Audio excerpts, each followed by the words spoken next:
What's up, everybody? Welcome to BioS 3 Raw TV. Today we're going to do something for the first time that I've actually never done, and I don't know why I've never done it because I just never really thought much about it, and that is actually give financial advice today. Now, which some of you are going to be like, Jerry, what the fuck? I know, listen. I grew up extremely poor. I mean, that's no, there's no hiding that. I never hid that. We actually filed bankruptcy when I was about 10 or 11 years old.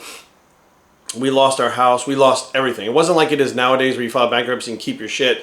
Back then, you file bankruptcy, you lose everything. We lost the cars, the house. We fucking lost everything. Credit was in the shitter for like 7 years, 11 years, whatever the fuck it was.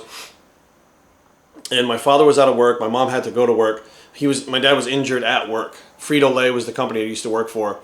And while being out of work, he had, back surgery, shoulder surgery. I mean, regardless, he had a lot of things that were wrong with him. And everything was paid for cash because we had zero credit.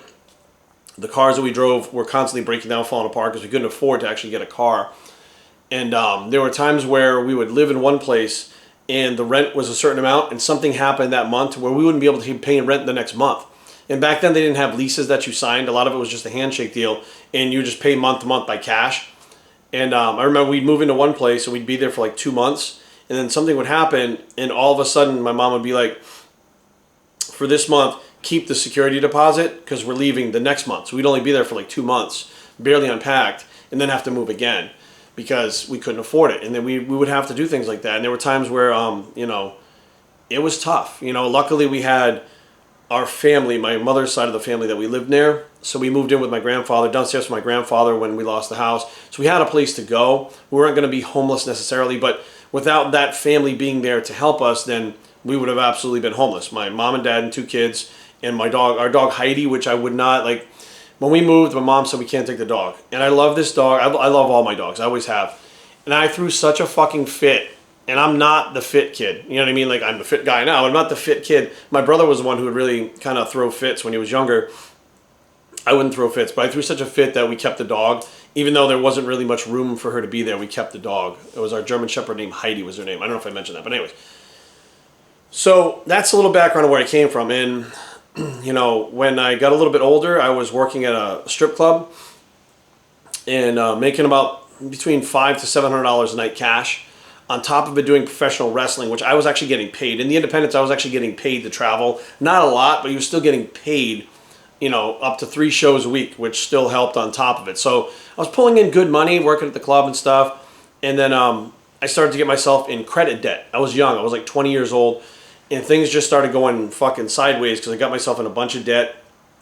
I had school loans from school, which I didn't even fucking finish. It was just a fucking mess. So fast forward to about 2000 and, maybe 8 or 9, where I meet Carrie. And she starts going over stuff to try to help me get this stuff back on track. My credit back on track. All these different types of things. And get me more organized. I mean, that's how it was up and down my entire life until I got organized. Now, I suggest you get organized first. That's first and foremost. You want to make money, get organized, okay? Now, once you're organized, the next thing, like this little tip I'm going to give you guys right now is something that I think most people would do the opposite of what I did.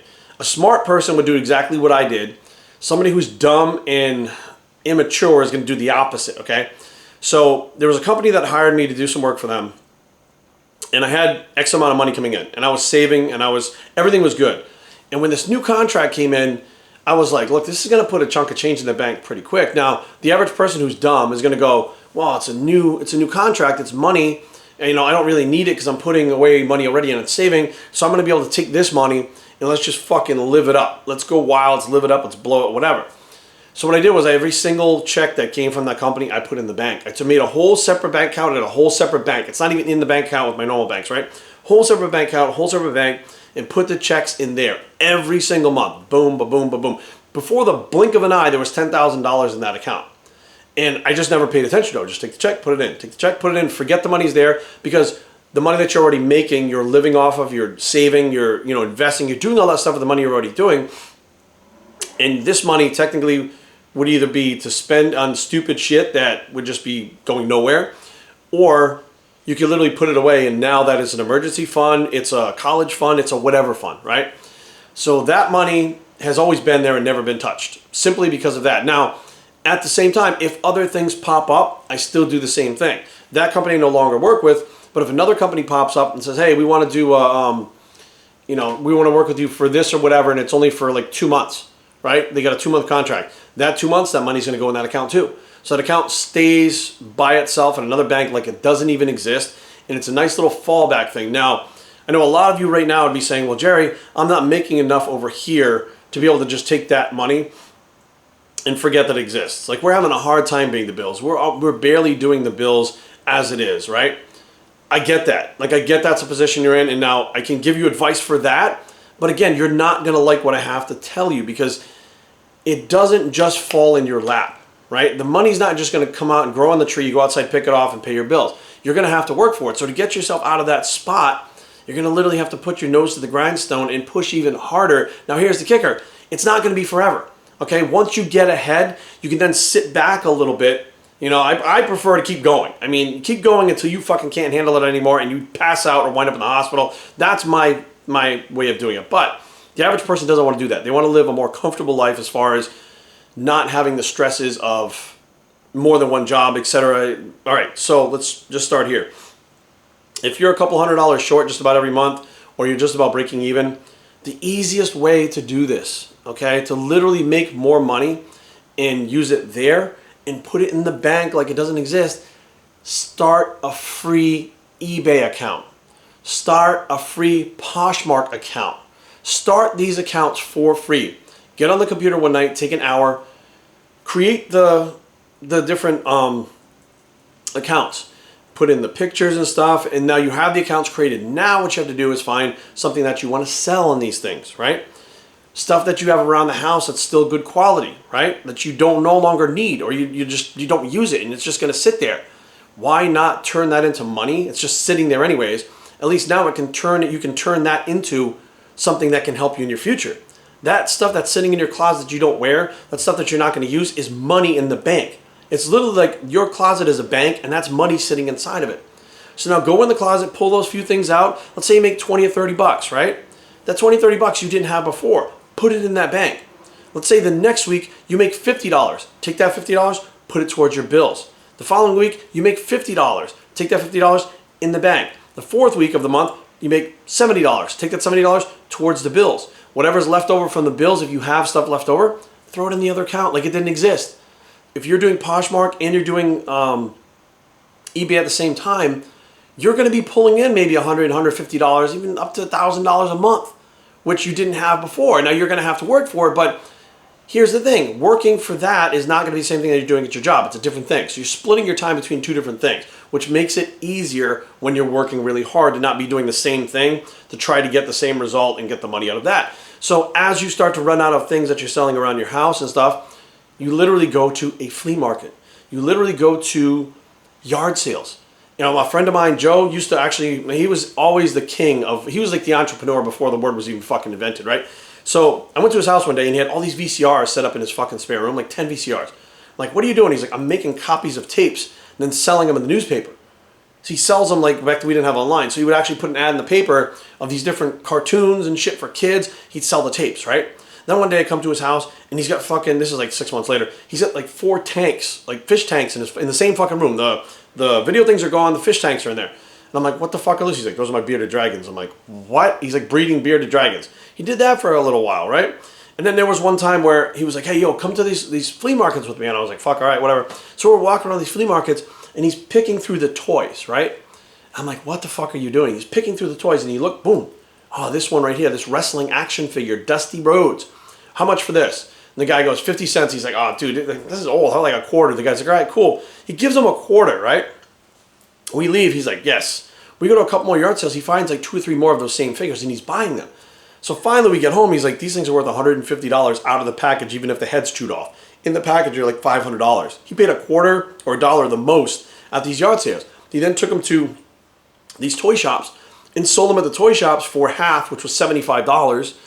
You know, he was selling them for, well, depended on like the quality or whatever, but he would say, all right, it's worth this. I'll sell it to you for half. He only paid a quarter.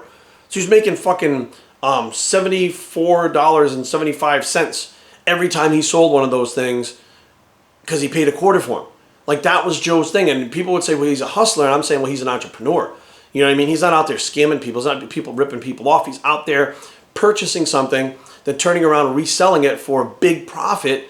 And, you know, a big profit, $75 paying a quarter, that's a huge profit margin, okay? I mean, I'm sure you guys understand that now. It's not going to get you to buy a house because it's only $75, but that $75 done a few times helps you. That $75 put in the bank over and over again, if you forget about it like it's not there, will literally be a chunk of change. Then when something happens, you have it there.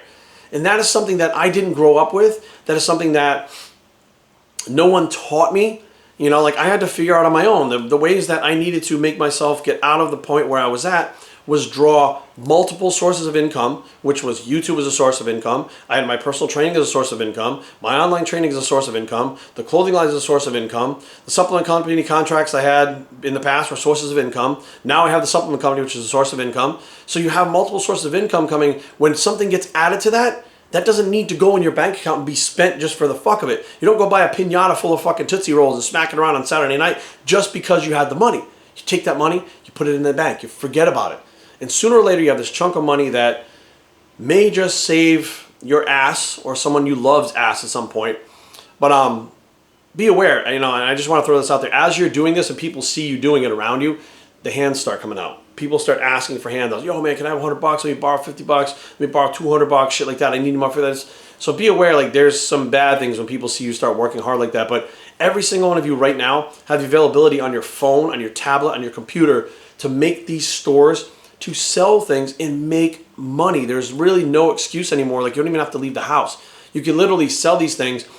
Go online, schedule a pickup from USPS. When they come to pick up your mail, they pick up your packages at the same time. You literally can stay inside your house, sell the things that you no longer need, have them come pick them up, and you're going to have that money in your hand, either used for bills because you're strapped or for savings. It doesn't make any sense. I realize that it's like, oh fuck, you know, more work. I get it, but here's the deal. What do you want to do? You know what I mean? You want to struggle, or do you want to put that extra effort in and be better off? BioStrengthTraining@gmail.com. Leave comments down below, but don't fight. www.biostrength.com is a blog. It's the Better Off Bicep, and we are out.